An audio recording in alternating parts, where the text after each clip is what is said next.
383페이지 제4장 서신서에 계시된 하나님에서 바로 양육, 부장, 투쟁, 교회 양육으로 하나님이 계시되고 교회 무장으로, 교회 투쟁으로 무장이 된다. 여기서 승리에 대한 건 따로 취급하려고 5장에서 취급하려고 그냥 내놓은 겁니다. 우선 서신서에 계시된 하나님 가운데 이제 로마서, 고린도전서, 갈라디아서까지 세 개가 나오는데 거기 목차에 보면 칭의의 복음은 로마서고요, 건덕의 복음이 고린도전서고 갈라디아서가 은혜의 복음이라고 그렇게 생각하면 됩니다. 자, 그러면 지금 여기를 이제 사도행전 빼고요, 요 그림을 이제 확대하는 거거든요. 이제 확대한 건데 이게 사도행전을 뺍니다. 그럼 여기가 이제 로마서 아니에요. 로마서하고 갈라디아서, 고린도전서 이렇게 나오는데, 로마서는 이제 칭의의 복음이다. 칭의의 복음. 그 다음 건덕, 갈라디아서는 은혜. 이거 다 이제 강론 시간에 다 자세하게 살핀 내용들입니다. 그러면 하나님께서 복음서를 통해서, 이때는 이제 기초, 여기 이제 기초, 교회의 기초가 마련된 거죠. 그리스도가, 주는 그리스도시요 살아계신 하나님의 아들입니다고 했을 때 그 위에, 그랬으니까 그 기초 위에 예수가 그리스도라고 하는 그 진리 터 위에 그 말이죠. 그러니까 교회는 예수가 그리스도임을 증거해서 교회가 세워져야 그게 교회지. 병 낫게 해준다고 불러드리고, 믿으면 부자 된다고 불러드리고, 예수 잘 믿어야 성공한다고 불러드리면 그건 하나의 무속단체라고 그렇게 봐도 과언이 아니죠. 무속들이 다 그런 거 아닙니까? 무속이라는 게 전부 성공 비결, 그 다음 복 받고 병 낫고 이렇게 다 무속들이 다 하는 일. 이방 종교도 다 그런 경우가 다 많고요. 그러니까 기독교의 탁월성은 예수가 그리스도라는 사실을 확신 있게 믿도록 가르쳐서 믿어진 자들, 그들로 이루어진 것이 바로 교회입니다. 그러니까 예수가, 그리스도로 오신 예수가 기초가 되고 그 기초 위에 설립이 됐잖아요. 창립이 됐죠. 창립이 됐으니까 계속 이제 이 창립된 교회를 세워져 나가야 되잖아요. 더 크게, 더 완벽하게.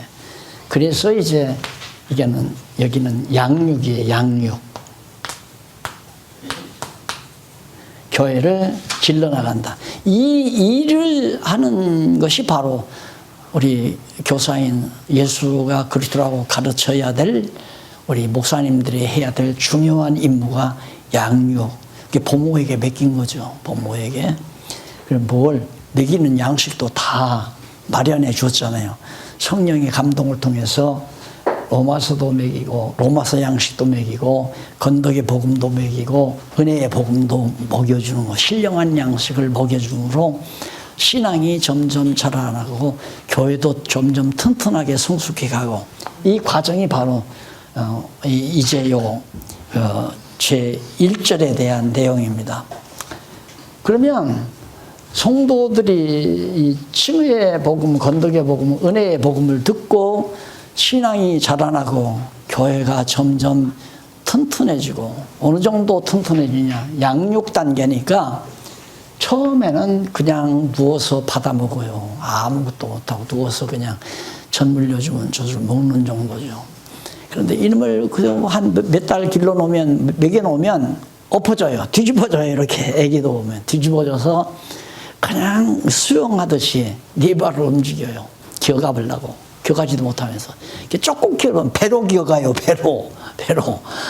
그러면서 조금 더 기어오르면 이제 네 발로 기어다니잖아요. 네 발로. 조금 더 키면 이제 두 발로 걷기 시작하죠.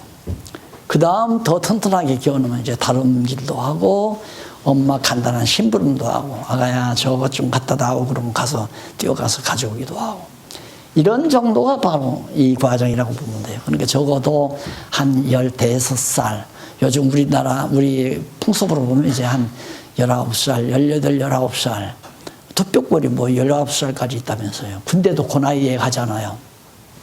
그러니까 그렇게 이제 은혜의 복음까지 길러서 해놓으면 성도가 벌써 이제 성장해서 꽤 이제 자기 일을 할 수도 있고 또 남을 위해서 일할 수도 있는 힘을 가지게 되는 거죠.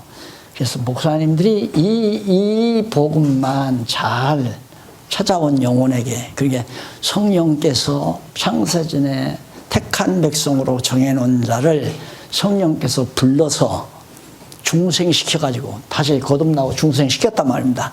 그런 교회가 바로 예루살렘 교회 초보 아니에요.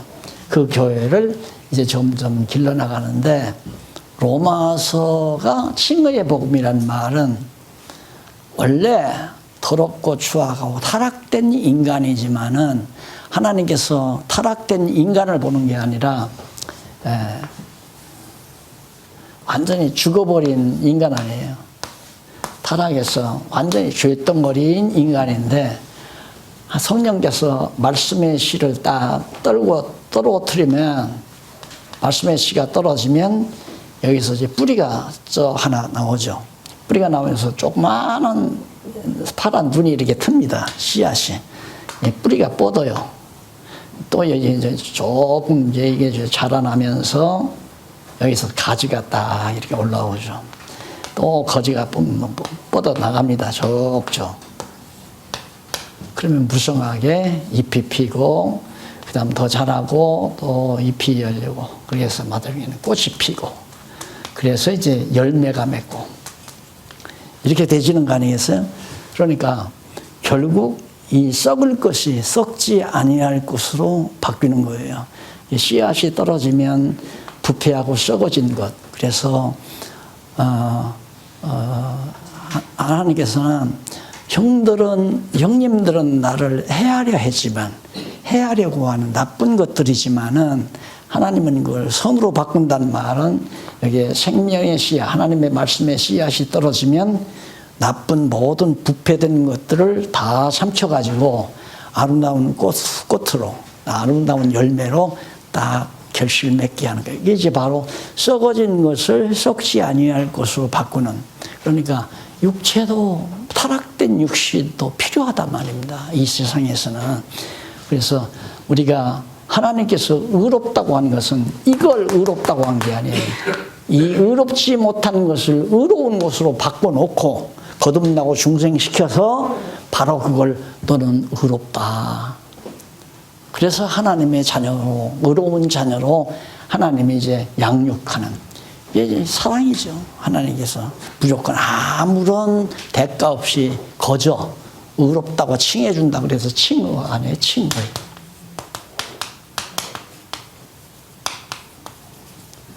의롭다고 일컬어준다, 칭해준다, 그 말이거든요. 의롭지도 않은데, 실상 우리는 육신을 그냥 가지고 있는데, 이 신령을 거듭나고 중생한 영혼은 안 보이잖아요. 눈에 안 보이지만은 우리 심령 속에 벌써 자라나는 영혼이 있기 때문에, 그걸 보고 하나님께서는 당신이 키워서 의로운 속사람으로 키워가지고 의롭다 일컬어주는 것이 바로 로마서 내용이란 말입니다. 그래서 1장에서부터 3장 21절까지입니까? 그때까지가 바로 인간의 부패, 타락된 부패성. 인간은 너나 할 것 없이 다 의인은 없나니 한 사람도 없어요. 전부 다 부패하고 타락한 거예요. 그 다음에 이제 3장 22절로부터 15장까지 하나님의 의, 하나님의 의가 맞잖아요. 하나님의 의가 나타나요. 그러니까 결국 하나님께서는 부패하고 타락된 다 썩어진 우리 인간 육신 속에 하나님께서 하나님의 의의 씨를 뿌려가지고 의의 씨를 하나님의 말씀의 씨를 뿌려서 속사람으로 거듭나고 중생에게 누가? 성령이 하신단 말이에요. 성령이. 여기가 지금 성령이 하시는 거죠. 이걸 꼭 잊지 말아요. 누가? 성령이. 근데 자꾸만 성령께서 그렇게 해가시는 걸 여러분 거듭나야 됩니다. 여러분들이 의롭게 살아야 됩니다. 여러분들이 정말 하나님 앞에 충성돼야 됩니다. 자꾸만 성도들에게 하라고 한다 이 말입니다. 전부 성령이 이 일을 맡아서 하시는 건데, 그러니까 성령께서 이렇게 해서 의로운 자로 속사람을 의롭게 태어나게 만들어가지고 의롭다고 성령이 하시는 거예요. 그러기 위해서 하나님의 의가 바로 예수 그리스도와 하나님의 의로 나타났잖아요. 부패한 타락되고 썩어진 우리 인간 속에 예수님이 정말 우리의 의롭다함을 위해서 나타나셔서 우리의 죄를 썩어진 것을 위해서 죽으시고, 그리고 우리를 의롭다고 하기 위해서 부활하시고, 그래서 죽으심과 부활을 통하여 우리를 하나님의 의로운 백성으로 거듭나고 중생케 하신 거란 말입니다. 그런 다음에 이제 16장 12장이요. 12장까지 아니 11장이지. 근데 왜 가만히 계세요? 지금 열심히 하시길래 들으면서 속으로 아이고 박 목사 웃긴다. 음성이로 나무에서 떨어지는구나 이걸 알았습니다.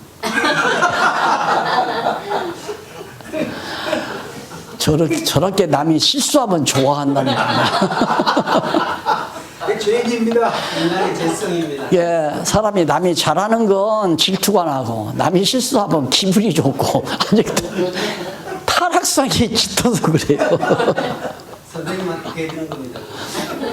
그래서 12장부터 16장까지 이건 예배 생활이에요. 예배 생활. 예배 생활. 그렇게 아까 그랬잖아요. 이렇게 거듭나서 길러 놓으면 꽤 성장하잖아요. 성장해서 이제는 뭔가 부모를 위해서 딸 같으면 뭐 시장에 가서 콩나물도 사올 수 있는 거고, 또 어디에 뭐 창고에 있는 물건도 엄마가 시키면 막 심부름도 할 수 있는 거고, 그렇게 이제 부모가 시키는 대로 좀 심부름도 하고 학교 보내면 학교 가서 공부도 하고 이제 그렇게 자라나는 삶이 이루어지는 거예요. 생활. 그것이 곧 예배다. 영적 예배. 그러니까 거듭나고 중생한 이 속사람이 드리는 예배. 그전에는 자기 고집대로 하려고 하죠. 아주 어렸을 때는 막 울고 자꾸 하는 거에 엄마가 하는 거 싫다 이거야. 나 마음대로 하겠다. 그러면 조금 더 키워놓으면 엄마를 이해하고 엄마의 뜻을 받들어 사는 것처럼 우리 성도들도 그럽니다. 신앙이 어렸을 때는 거듭났어도 육체의 소욕대로 살고 싶어요. 탕자처럼. 아버지 나 가서 아버지 간섭 안 받고 살고 싶습니다. 나가잖아요. 그런 것처럼 그러지만은 조금 더 깨닫고 돌아오게 되면 이제 부모를 위해서 이렇게 하나님의 영광을 위해서 살아가는 삶, 그게 영적 예배, 산제사, 삶의 제사, 삶을 통한 제사라고 하는, 이렇게 생각하면 돼요. 산제사라고 하는 게. 구약시대는 죽은 제사들이었잖아요. 짐승을 칼로 찔러 죽여가지고 피 흘려 드리는 제사였는데, 이제는 예수 그리스도가 우리 대신 죽으심으로 말미암아 우리는 죽어서 드리는 게 아니라 살아서 산 제사, 생활을 통해서 드리는 제사가 그게 영적 예배다. 그러니까 지금 현재 교회에서 뭐 주일 대예배니 수요 예배니 무슨 뭐 설립 예배지 장립 예배니 이거 다 엉터리 같은 소리예요. 뭐 순서 뭐 묵도 찬양 기도 뭐 사회는 누가 뭐 어느 목사님 나와서 민족을 위해서, 어느 목사님은 위해서 교회를 위해서, 어느 목사님은 위해서 남북 통일을 위해서 그렇게 기도하고 하는 것이 그게 예배라고 생각. 천만의 말씀이에요. 그렇게 만들어 놓은 이유가 로만 캐토릭의 미사 제도를 갖다가 탈피하지 못해서 나온 거란 말입니다. 그냥 생활이에요. 거듭나고 중생한 자의 삶, 하나님의 말씀을 깨닫고, 이렇게 깨닫고 나면 좀 키워놓으면 엄마가 뭘 요구하겠다 뜻을 알잖아요. 엄마가 아침에 일찍 일어나서 된장찌개를 끓이는데, 된장찌개 끓이는 데는 아마 두부가 아마 필요할 것이다. 그러면 엄마가 너 좀 두부 좀 사올래? 그러면 가서 두부 사오잖아요. 그 뜻을 알고 순종하고 따른다 이 말입니다. 부모 말에. 그러듯이 바로 이렇게 좀 키워놓으면 하나님의 뜻을 깨닫고 말씀을 통해서 말씀을 깨닫고 내 고집대로 사는 것이 아니라 하나님이 기뻐하시는 대로 살도록 누가? 이것도 성령께서 깨닫게 하고 성령께서 능력을 주어서 행하게 하고, 내가 하는 게 아니에요. 타락한 우리 육체는 마귀가 시키는 대로밖에 안 해요. 마귀가 하는 일마다 전부 다 어두운 일만 해요. 거듭나지 못하는 사람은. 따라서 믿음으로 행치 못하기 때문에 믿음으로 행치 아니하는 것은 다 죄니라. 안 믿는 사람들은 그냥 죄지며 사는 거예요. 죄 짓고 사는 거예요. 계속. 밥 먹는 것도 죄 짓는 거고, 가게 운영하는 것도 죄 짓는 거고, 김장하는 것도 죄 짓는 거고, 잠자는 것도 죄 짓는 것도 죄 아닌 게 없어요. 왜? 믿음으로 행치 아니하니까. 그런데 거듭나고 중생한 속사람은 하나님을 믿음으로 행하기 때문에 성령께서 믿음을 주어서 행하게 하니까, 그러니까 성령의 열매로 살아가는 영적 예배의 삶을 생활을 하게 되어간다. 이 로마서가 정말 참 놀라운 복음이죠. 이미. 그래서 사실 이 성경신학 이 운동이 발발하게 된 거 이제 청신대 대학부 학생들 한 20명이 79년도인가? 79년도 말에 날 들어와서 로마서 좀 강의해달라고 그러더라고요. 그래서 그들하고 저 청평 우막사를 고쳐서 MT 장소로 그렇게 만들어 놓은 거 있더라고요. 부르부르 지어놓은 건데. 장작불 때 가지고. 그때 나는 해도 79년도니까. 따라가서 그냥 성경 가지고 로마서 읽어가면서 쭉쭉 읽어가면서 얘기를 했어요. 이게 이제 불이 붙은 거예요. 불이 붙어가지고 명동 모임이 만들어지고, 그 명동 모임이 만들어지면서 그때만 트란지스타 카세트 녹음기 이런 거 요만한 거 조그마한 시간 가봐서 녹음해가지고 막 그냥 전국으로 자기들이 누가 시키지도 않았는데 막 이리저리 뽑아대니까 각 전국 전국 대도시마다 공부 모임이 모여지더라고요. 모여지더니만 나중에는 이제 막 교회들을 세운다고 해서 교회를 세워놓고 기존 교회 방법대로 목회자 보내달라고 해서 다 집사 보내고 교회학교 선생님 보내고 했더니만 가서 다 그냥 다 말아먹고 만들어. 왜? 거기서 여보봐도 먹고 살자니까 이제 우스워지잖아요. 그렇다고 성경을 잘 아는 것도 아니고 그때 교재가 다 나온 것도 아니고 뭘 좀 잘 가르칠 수 있다고 해서 그런 줄 알았더니만 그래 다 실패라기보다도 하나님께서 과정에서 한번 또 깨닫게 만들어 가지고 이제는 정확하게 하여튼 미숙하지만 좀 부족한 점도 있지만 교재가 이렇게 나와 가지고 이제 다시 제2의 운동이 지금 하나하나 일어나는 것 같아요. 여기저기서 누가 시키지도 않았는데 교재가 있으니까 할 수 있잖아요. 모여서 공부하기 시작하고. 이번에는 하나님께서 더 좋게, 그러니까 과거에 실패했다고 하지만 그 실패가 걸음이 돼가지고 정말 아름답게 좋은 말씀으로 성장하는 교회들이 잘 자라나지 않겠나 이런 생각을 해보면서 그냥 기회만 하나님이 허락하시면 열심으로 저도 해가고 있습니다. 역시 목사님들도 이제 그런 방법으로 해지리라고 난 믿어요. 왜?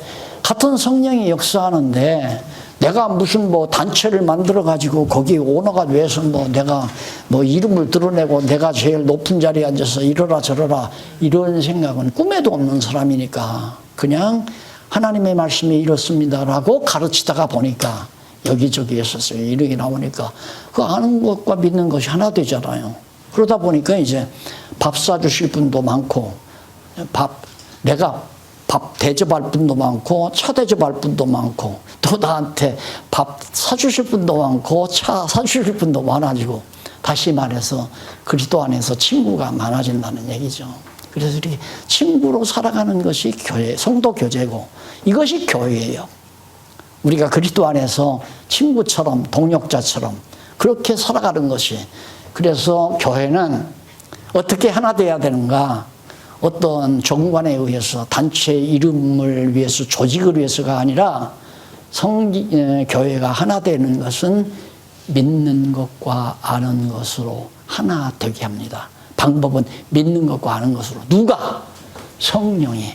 그래서 성령이 하나 되게 하신 것을 힘써 지키라. 방법은 믿는 것과 아는 것이 하나 되게 해서. 그게 교회를 지어가는 구체적인 방법입니다.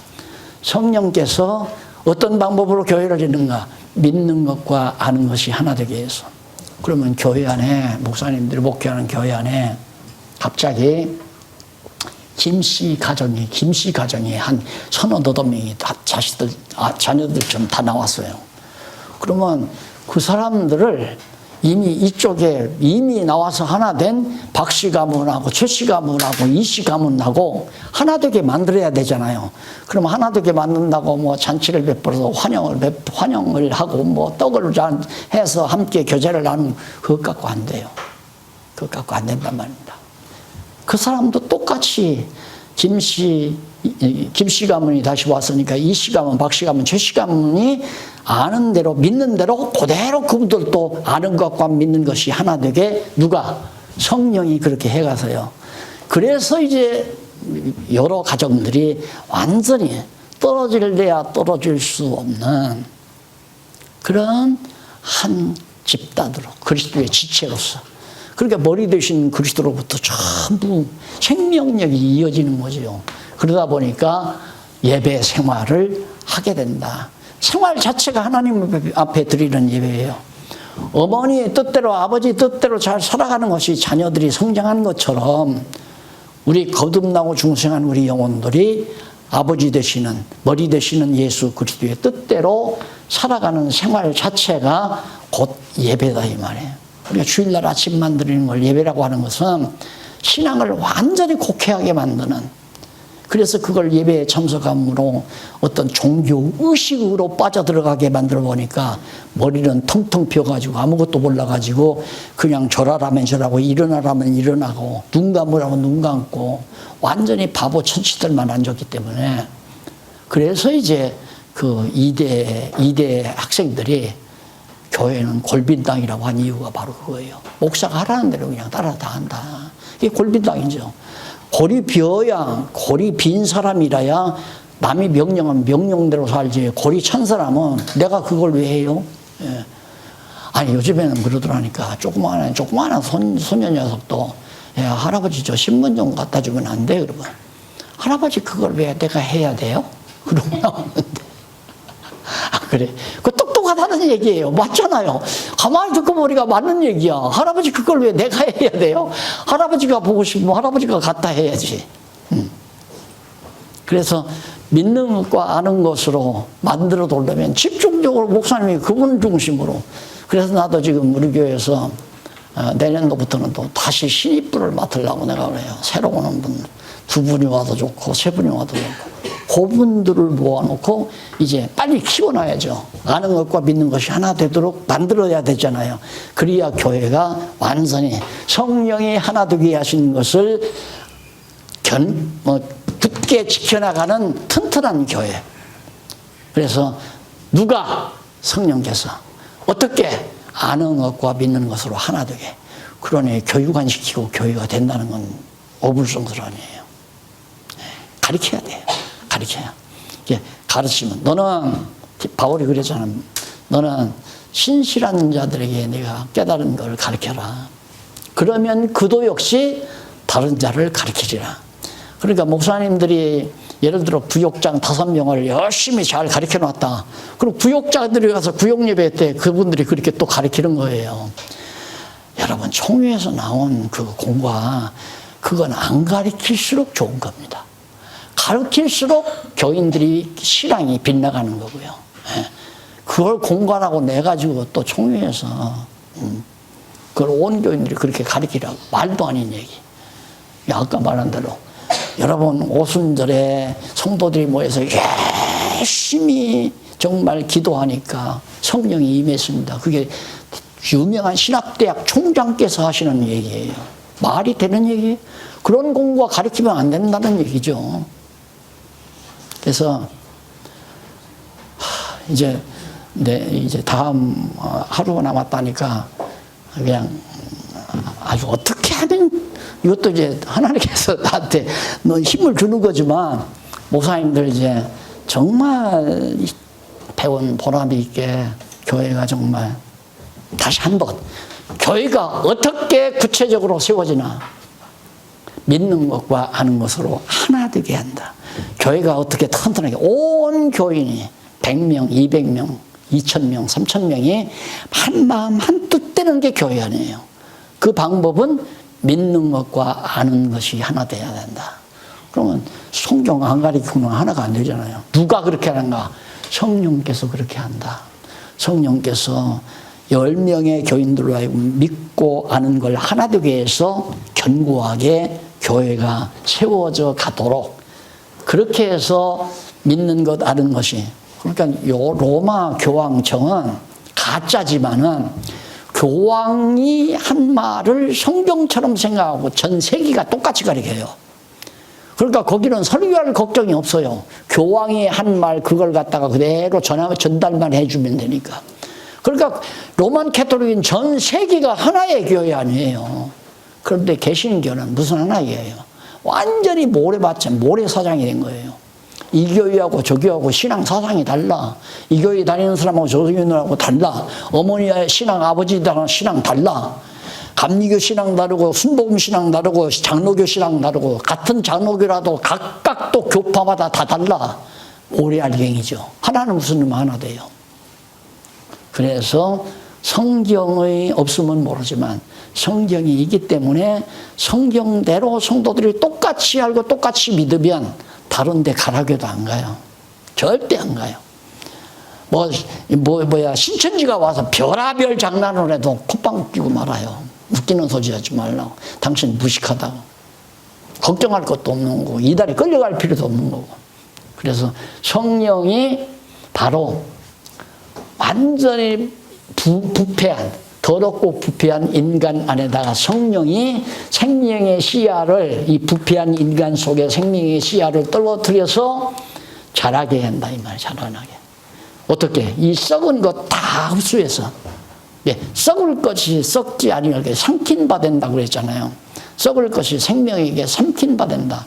이 두엄더미처럼 푹푹 썩어진 육체의 모든 더러운 것들이 생명의 씨에게 삼킨 바 돼서 속사람이 무성하게 튼튼하게 자라나는 거죠. 이렇게 해서 정말 그러기 위해서 하나님의 의의 씨를 뿌리고 의의 씨를 뿌려 자라게 해서 예배 생활, 신령한 예배 생활, 영적 예배 생활을 살아가도록 하시기 때문에 이쯤 되면 이제 되는 거예요. 그래서 자랑이 아니라 저는 지금 임상을 했잖아요. 임상을. 이 성령대로 교회가 안 되면 하나님이 안 계신 거죠. 그래서 하여튼 성경대로 하려고 그렇게 생각을 하고 실시를 지금 해오는데, 물론 가르치기는 몇십 년 가르쳤지만 그때는 그냥 내가 설교식으로 가르쳤어요. 주일날만. 그게 다 아는 줄 알았죠. 아니더라니까. 그렇게 해서는 안 돼. 자기 스스로 자기에 맞게 말씀이 들어와야 돼요. 예를 들면 5살짜리하고 나하고 엄마하고 밥을 먹는데 내가 막 완전히 매운탕을 끓여가지고 막 그냥 매운탕물에다가 밥을 말아 먹는데 이놈은 다섯 살 먹은 놈은 죽어도 안 먹을라. 이 자식아 왜 안 먹어? 먹어봐. 이거 먹어야 더 커. 그리고 막 매운탕에다가 밥 말아 주면 그럼 죽이는 거죠. 안 그래요?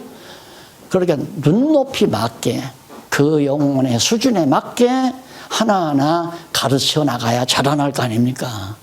그게 실시하는 것이 지금 한 4, 5년밖에 안 돼요. 그렇게 실시하는 거예요. 그게 이제 체제개혁이라는 거거든요. 그런데 되지 않아요. 진짜. 누가 명령하는 사람도 없어요. 이렇게 해야 한다, 저렇게 해야 한다, 뭐 규범 만들어서 전해주는 것도 없어요. 다 깨닫고 아는 대로, 자기 수준대로, 자기 하고 싶은 대로. 왜? 하나님께서 각각에게 돈 다 맡겨놨으니까 어떤 사람은 한 달에 500만 원, 어떤 사람은 100만 원, 어떤 사람은 1000만 원, 어떤 사람은 한 달에 1억 버는 사람도 있고 재산도 5억짜리 재산 가진 사람이 있고 50억 재산, 5천억 재산 이렇게 각각 하나님께서 달란트 맡겨놨으니까 알아서 써라 이거예요. 알아서. 당신 거니까 하나님이 당신에게 맡겨놓은 청직이니까 하나님 뜻에 합당한 대로 쓰고 살아라. 어디다 내놓기는 어디다 내놓냐. 여기다 다 내놓으면 내가 욕심나니까 나도 실수하게 되고 돈덩어리가 들어왔는데 이거 내 마음대로 쓰고 싶죠. 누구 죽고 싶겠어요? 그러면 안 볼 때 또 집어넣을 수도 있는 거고 나 편리한 대로 나 좋은 대로 쓸 수 있는 거고 그러지 못하게 다 각자 받은 은사 따라다 선교하고 싶으면 선교비에 내고 또한 진리를 지켜나가는데 필요하면은 뭐 예를 들어서 전파하는데 쓰고 싶으면 뭐 방송에도 내고 신문에도 내고 신문 후원도 하고 책 출판하는데 후원도 하고 등등 이렇게 자기 하고 싶은 일을 하면서 신앙생활 해나가요. 그게 바로 예배생활 아니에요. 응? 그것 갖고 술 먹고 담배 피우고 노름하고 이런 짓은 그건 다 탕진하는 거니까 하나님의 뜻대로 쓰는 게 아니잖아요.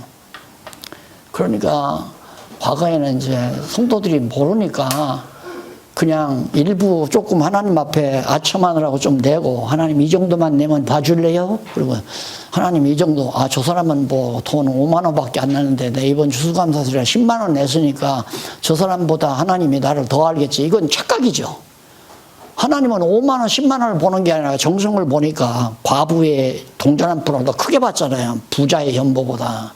이게 얼마나 마음을 다하느냐가 중요하니까 그걸 다 성도들이 아니까 이걸 이제 하나님 알아달라고 내는 게 아니라 하나님이 나에게 맡겨줬는데 왜 맡겨줬을까?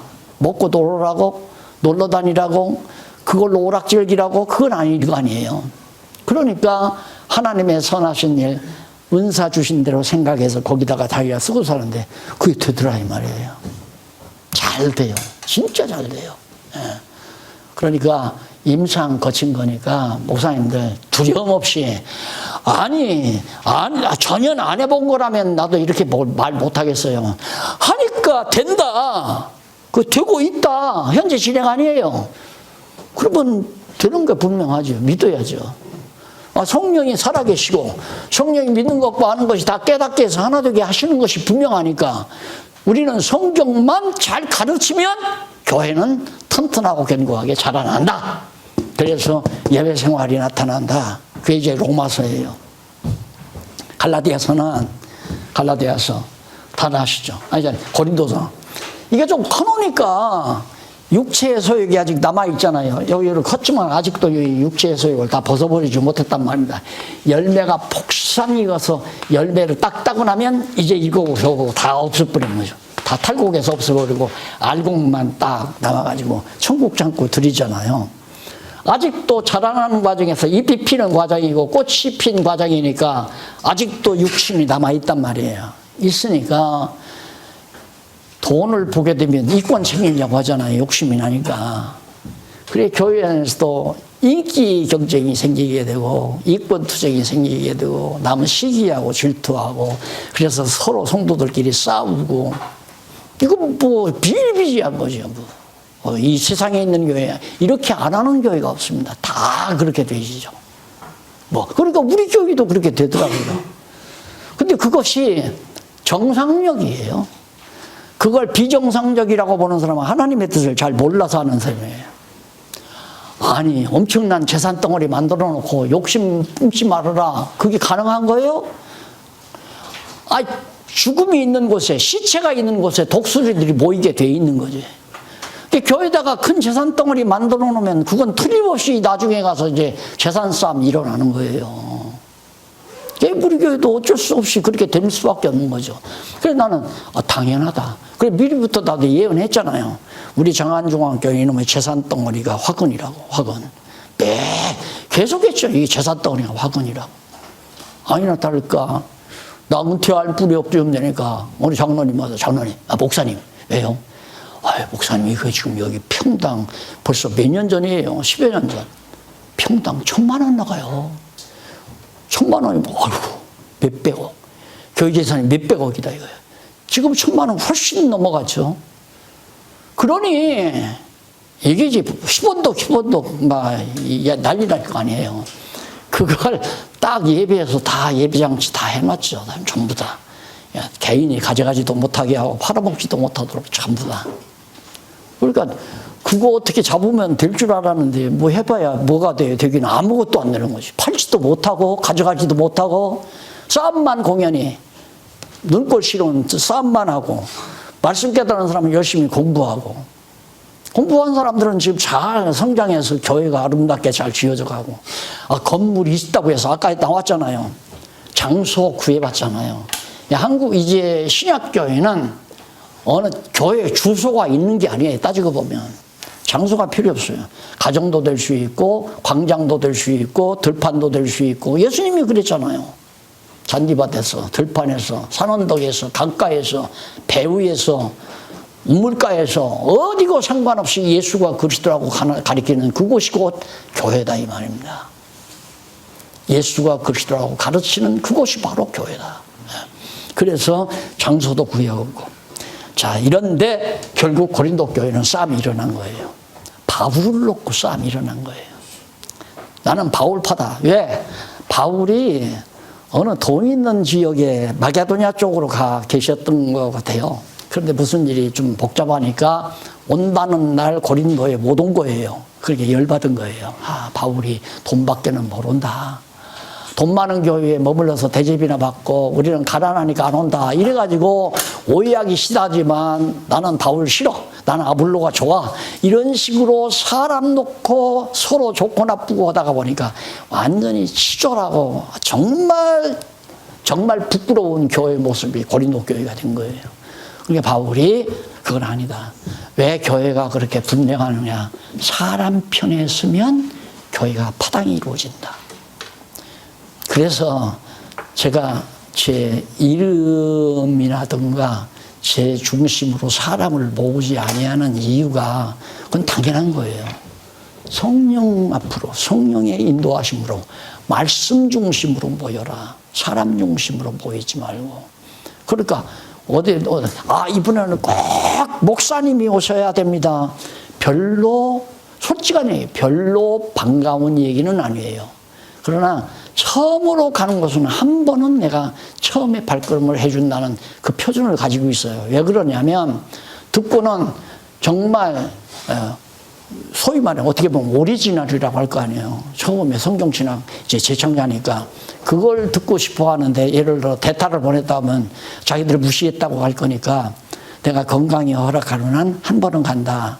이제 대개 그런 표준을 세워놓고 중국도 한두 번 다녀왔는데 사람 중심으로 사람을 모이는 건 그리스도의 몸을 찢는 행위예요. 그리스도의 몸을 찢는 행위. 네파 이렇게 찢는 행위. 교단 만드는 것도 교회를 갖다가 찢어버리는 행위란 말입니다. 그리스도의 몸을 다시 상처내는 행위. 있을 수 없잖아요. 단체 만들어도 안 되고 교단 만들어도 안 되고 자기 중심으로 사람을 규합시켜도 안 되고 교회는 하나님의 교회는 오직 성령의 교통하심 따라 하나 되게 하시는 것. 성령이 하나 되게 하시는 걸 그걸 지켜야지. 박용기가 하나 되게 하는 건 그건 완전 인간 집단. 박용기의 사업체죠. 그건 아니죠. 성령께서 믿는 것과 아는 것으로 하나 되게 해서 교회를 하나 되게 한다. 교회는 어떻게 세워지는가? 누가? 성령께서 어떤 방법으로 믿는 것과 아는 것으로 하나 되게 해서 어떤 걸 예수가 그리스도이심을 믿고 아는 그 신앙으로 하나 되게 하는 거. 간단해요, 교회.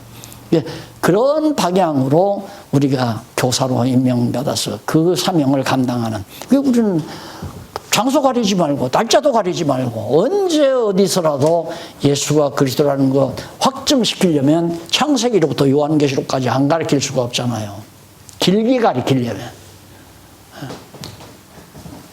그 다음 이제 그래서 건도교회 건도계 복음은 다 화목해라. 절대 화목하고. 그래 이제 안으로 넘어가서 본문 한번 살짝 정리하고 그 고린도 교회가 건덕의 복음으로 양육했다는 것이 394페이지에 나와요. 2번에 나오죠. 2번에 나오는데 거기 보면 건덕의 저해 요인이 뭔가 그 저해 요인에 대해서 먼저 바울이 밝혀줘요. 먼저 고린도 교회에 있어서 근본적인 건덕의 저해 요인이 뭐냐? 인간적인 파당에 의한 분쟁이다. 내 교인이다, 내 교인이다. 나도 뭐 조그만 교단에 총회장도 해보고 노회장도 해보고 노회도 설립해보고 뭐 전국 대도시에 교회가 서져서 20대 교회가 서졌는데 이 말씀 초기에 서졌는데 노회를 조직해야 되겠더라고요. 그리고 노회를 조직했어요. 했는데 조금 지나니까 교인들이 이제 예를 들어서 뭐 광주에서 청주로 이사를 가잖아요. 그러면 광주에 있는 목회자하고 청주에 있는 목회자하고 사이가 안 좋아요. 안 좋으면 어떤 거냐면 당신은 청주 교회로 나가지 말고 대전에 있는 목회자하고 친하니까 대전에 있는 교회로 가라.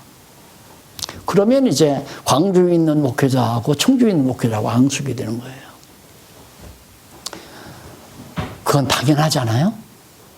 교인 한 사람을 자기가 친절한 목사에게 보내는 거 인간적으로는 이것으로는 당연한 거예요. 맞는 얘기고. 그러면서 노예 안에서 목사들 파당 생기더니만 결혼 죽일 놈 살리는 놈 해가지고 노예 때 너는 제명, 너는 임사부에서 이렇게 7일 하고 난리를 치다가 보니까 그냥 박살 나버리더라고요. 그래서 인간이 하나님의 교회에 으뜸이 되면 끝장나는 것은 너무 당연한 겁니다. 교회 우두머리가 되는 건 절대 아니다. 그래서 인간을 중심으로 하는 것이 그것이 가장 큰 저의 요인이다. 그 다음 이제 먼저는 그렇고 그 다음 이제 그 다음에 나오는 것이 이제 중간에 소개되는데 다음은 그 396페이지 밑에서 세 번째 줄 나오네요. 첫째는 인간적인 것, 그것이 저의 요인이고 다음 두 번째는 있어서 지역적인 건덕의 저의 요인은 교만을 비롯하여 음행과 송사 등이다. 인간의 더러운 육체의 욕망 때문에 아직도 덜 자랐으니까 이게 많이 작용하죠. 내가 잘났다, 내가 잘났다. 그리고 서로가 송사하고 막 세상 법정에 가서 이놈이 잘했죠, 저 좀 죽이려니까 송사해서 저녁 살리고 벌금 물리고. 한국 교회도 그 짓 했잖아요. 그러니까 교회라고 해서 세상 법정 안 나가는 거 뭐 비일비재했죠. 그러니까 오죽하면 송사하지 않는 교단 만들어야 된다 해서 고려파에서는 부산에서 부산이 아니라 서울에 올라온 고신파, 거기는 고소 안 하는 비고소파, 저기는 고소파, 이런 식으로 해서 또 교단을 갈라가지고 난리. 그 다음 덕을 세우는 이유가 뭐냐, 덕을 세워야 되는 이 덕이라고 하는 것은 우리가 살아가고 있는 현실에서의 문화에서 현실 문화에서 만들어지는 그런 하나의 윤리 도덕관념, 그게 덕이라고 볼 수 있습니다. 그러니까 육체의 소욕에 속한 이 과정에서 그래도 보다 더 나은 게 뭐냐. 예를 들면 부모에게 순종하는 거. 부모 순종하면 덕스럽게 사는 거예요. 그 예수를 믿고 교회를 다닌다고 해서 아버지가 교회를 안 다니니까 나는 아버지 안 섬기겠다. 그건 건덕을 무너뜨리는 거죠. 예를 들면 바울이 예루살렘 교회 갔잖아요. 왜 갔는가? 이방 교회 하다 보니까 유대인과 이방인 사이에 자꾸 반목질시하니까 원인은 뭐냐? 저 녀석들은 어떻게 더러운 목매어 죽인 짐승의 피를 막 꿀꺽 다 먹느냐. 제사음식도 먹고 유대인으로서는 도저히 용납이 안 되는 거죠. 그러나 이방인들은 아무렇지도 않은 거예요. 그러니까 그것 때문에 이제 막 반목질시가 되니까 그건 건덕의 문제란 말입니다. 교리적인 진리 문제가 아니라 생활에 대한 건덕의 문제이기 때문에 바울이 올라가서 예루살렘 장로들하고 상의를 한 거예요. 그러다 보니까 그러면 서로 양보를 해서 유대인들은 도저히 역사적으로 전통적으로 안 먹고 안 쓰고 했던 거니까 그걸 그들 보는 앞에서 이방인들이 좀 상가해 주는 게 어떠냐. 그래서 이제 그걸 결의를 해서, 결의라고 해서 합의를 봐가지고, 가가지고 이제 얘기를 한 거 아니에요. 그 교회들마다 그런 갈등 때문에 먹어도 죄가 안 되는 거고, 안 먹는다고 해서 의가 되는 것도 아니고, 그건 교리에 속한 거, 진리에 속한 건 아니지만, 우리들의 삶의 문화 속에서 서로 습관이 다른 거니까 서로 이해하고 덮어주자. 이렇게 해서 이제 교회가 하나가 돼서 됐다는 거 아니에요. 그래서 보통 교회가 싸우는 것은 건덕 문제입니다. 쟤는 집사가 돼가지고 술 먹더라. 이래 놓으면 이제 교회가 난장나는 거예요. 목사 편에 서서 저 녀석 아첨나지만 술 먹고 저렇게 탕진하는데 저런 인간을 집사시키고 장로시켰다. 이래가지고 이제 교회의 건덕이 무너지는 거죠. 그래서 건덕은 생활, 그 시대에 하나의 문화 풍토에 따르는 생활에 대한 덕을 건덕이라고 이렇게 생각을 하시면 돼요. 이건 진리 문제와는 별개의 것이에요. 예를 들면 장로 될 사람이 술 먹고 노름하고 다 그러는데 돈이 많아요. 그런데 막 가만히 연보하는 거 뭐 한 달에 그냥 돈 100만 원씩 탁탁 들어오니까 그거 어떤 거예요? 그러니까 장로 시키자는 거죠. 그래서 내가 장로 자격 없는데 아직 장로 자격이 안 돼. 더 건덕상 안 된다 이거예요. 그런데 장로님들이 천거해가지고 투표가 나왔어요. 워낙 연보 많이 하니까 교인들이 다 장로 시키자고. 그래서 내가 다 했는데 뽑아오는데 목사가 뭐라고 했어요. 그래서 본인한테 아직 집사님은 장로 자격 없는데 내가 그랬어요. 면전에다 대고 장로 자격 없는데 그러니까 그 말이 이제 맺혔던가 봐요. 맺혀가지고 얼마 지나더니만 이제 장례식 할 무리가 됐어요. 나한테 와서 목사님 왜? 나 장례식 한혁이 미뤘으면 어떨까 그래요. 진짜? 그래. 진짜 그렇게 생각해. 정말 생각 참 잘했어. 내 칭찬을 했어요. 생각 잘했다고. 그래서 한혁이를 미뤄서 6개월 이후에 다시 이제 장립을 했죠. 여튼 이제 비교적 모든 과거 습관을 이제 다 제거하고 멀리하고 될 수 있는 한 자기가 장로로서 마지막 장로 되면서는 나는 우리 한국의 그 김두가 그 장로처럼 자기는 그런 장로가 되겠다고 각오를 하고 장립을 받더라고요. 그러니까 덕에 속한 것을 무너뜨리면 교회가 하나가 안 된다. 이게 아직 어린이가 싸움하잖아요. 우리처럼 이렇게 성장하면 싸움 안 하죠. 잘난 척하면 너 잘났다 그러고 그냥 말아버리지. 네가 잘났냐? 나보다도 네가 잘났냐? 내가 더 잘났지. 그러고 싸울 사람은 여기 없잖아요. 닭도 병아리 새끼들도 조금 키워놓으면 날개가 참 털이 길어지고 하면 펄짝펄짝 뛰면서 싸워요 서로. 그래서 조금 키워놓으면 안 싸우잖아요. 그래서 이 건덕을 유리라는 그런 문제에 대해서 왜 그러는가? 이것도 역시 예수가 그리스도이심을 성령께서 증거하기 위해서 건덕을 세워 교회를 하나로 만들어가는 거. 그러니까 교회 싸움하는 걸 어떻게든지 합봉을 시켜보려고 하나로 만들려고 인간이 노력하면은 그것도 어리석은 거예요. 성령께서 싸우게 하고 성령께서 다시 하나 되게도 하고. 구약에서도 배웠잖아요. 하나님께서는 찢으시고 다시 싸매신다. 하나님이 다 하시는 거니까 그럴수록 저쪽으로 하나님만 의지하는 것이. 그래서 세우는 건덕을 세우는 방법을 가르쳐 주죠. 그 다음 우리가 점심 잡수나요? 점심 잡수고 나서 은혜의 복음으로 하나 길러 나가시는 이 내용을 400페이지 내용을 공부하도록